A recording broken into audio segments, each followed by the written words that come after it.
Assalamualaikum warahmatullahi wabarakatuh. Perkenalkan, nama saya Muhammad Fikri Julian Rizky. Pada kesempatan kali ini, saya akan menjelaskan tentang penyusunan anggaran produk.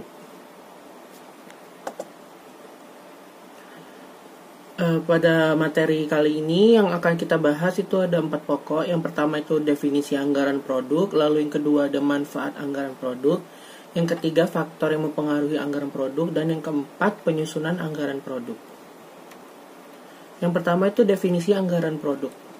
Anggaran produk sendiri merupakan suatu rencana untuk menghasilkan produk dalam jumlah yang sesuai untuk keperluan penjualan dengan mempertimbangkan jumlah persediaan awal dan akhir periode. Anggaran produk sendiri dapat dirumuskan dengan anggaran produksi itu sama dengan anggaran penjualan ditambah dengan persediaan akhir dikurang dengan persediaan awal. Lalu yang kedua ada manfaat anggaran produk. Secara umum, fungsi anggaran produk ini adalah sebagai pedoman kerja, pengkoordinasian pekerjaan, dan juga pengawasan pekerjaan. Sedangkan fungsi anggaran produk secara khusus itu ada sebagai berikut. Yang pertama itu adalah untuk menunjang kegiatan penjualan sehingga barang yang disediakan itu sesuai dengan yang telah direncanakan.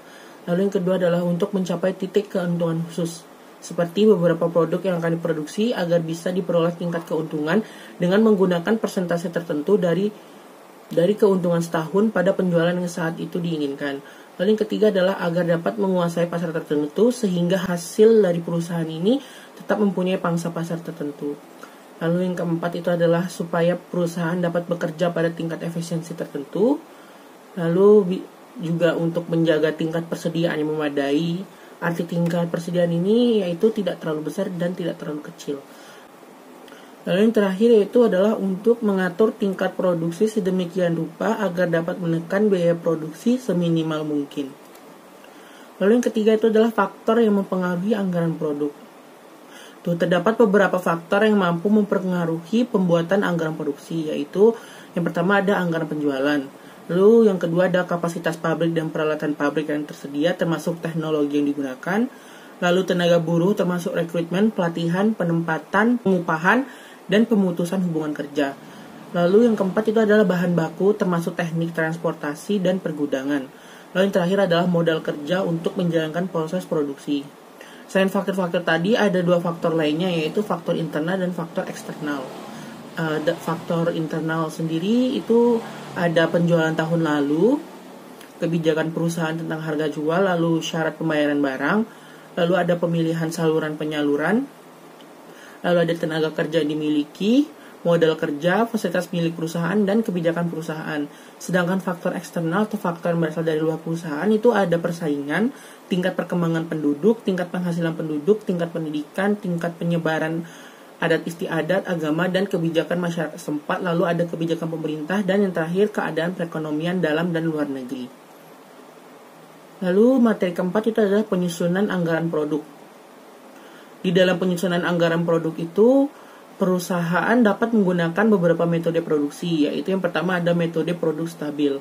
Metode ini adalah metode yang mana perusahaan harus menetapkan volume produksi yang di dalamnya relatif sama setiap bulannya, kecuali untuk bulan-bulan tertentu yang volume penjualannya lebih tinggi. Metode ini mengakibatkan volume persediaan menjadi tidak stabil dari bulan ke bulan. Metode ini biasanya digunakan untuk perusahaan atau manajemen yang sangat memperhatikan kestabilan produksi. Lalu yang kedua adalah metode persediaan stabil. Metode ini merupakan metode produksi yang dimana pihak perusahaan akan menentukan volume persediaan yang relatif sama dari bulan ke bulannya, kecuali pada bulan tertentu. Metode ini akan mengakibatkan produksi menjadi tidak stabil setiap bulannya.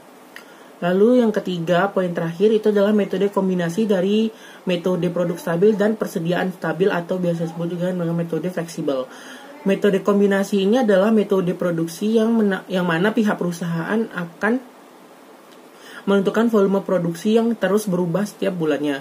Metode ini nantinya akan mengakibatkan volume persediaan dan juga volume produksi menjadi meningkat dan tidak stabil dalam setiap bulannya. Baiklah, dari materi-materi sebelumnya sudah saya jelaskan, itu dapat disimpulkan bahwa anggaran produk itu merupakan suatu rencana yang untuk menghasilkan produk dalam jumlah yang sesuai untuk keperluan penjualan dengan mempertimbangkan jumlah persediaan awal serta akhir periode. Dalam proses perencanaan produksi sendiri itu perusahaan perlu mempertimbangkan beberapa elemen terkait yaitu volume penjualan yang direncanakan, volume persediaan barang dan pada awal akhir periode tertentu. Anggaran produksi sendiri sangat berguna untuk koordinasi kerja, pedoman kerja, dan juga pengendalian kerja produksi. Selain itu, anggaran produksi juga sangat berguna untuk menunjang penjualan perusahaan, menjaga tingkat persediaan barang, serta dengan mengendalikan kerja produksi. Maka dari itu, anggaran produksi itu sangat dibutuhkan bagi suatu organisasi atau entitas ataupun perusahaan. Sekian dari presentasi saya. Saya akhiri. Wassalamualaikum warahmatullahi wabarakatuh.